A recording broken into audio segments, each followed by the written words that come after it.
the Bible preaches a morality that was far superior to that of Israel's wicked neighbors, or so people used to think. Almost a century ago, German theologian Otto Eisfeld published a book claiming that there never was any deity called Molech.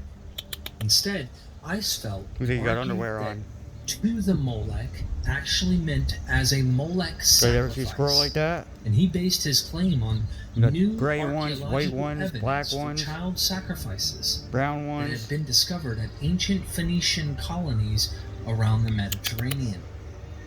Now, the accusation of child sacrifice had been made against the Phoenicians since ancient times. We find lurid descriptions of their sacrifice rituals. You got this deck got low.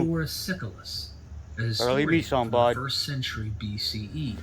This deck got low spots on it. Replace some lumber on it, guys.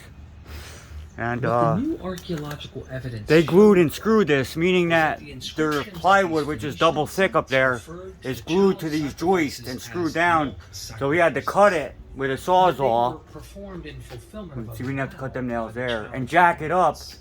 That's called sistering up, guys. We sistered up to it. First we shimmed it. You can see our shims up there. Then we had to cut the shims off, put blocking up and put blocking under it to raise the floor up without changing the entire floor. You're looking at, you know, $10,000 to $15,000, guys, to change these floors. These supports were sagging, and the back was dipped down, was low, so there was water puddles on this deck.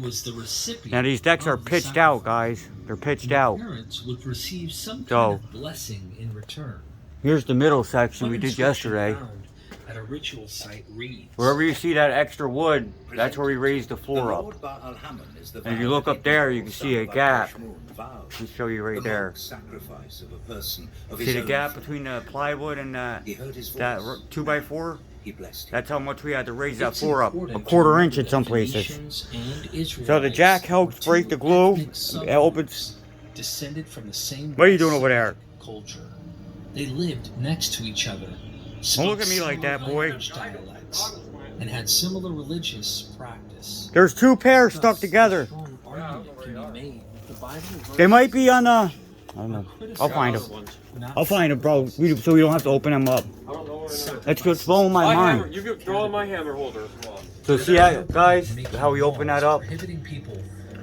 So when we get this cut, this joist and this joist, because that's our low spots, we're going to get our blocking in there and screw it together. Yeah. Thank you, Jawsy. They might be on the floor. These ones, Roy? They might be by the bucket. Where are those ones?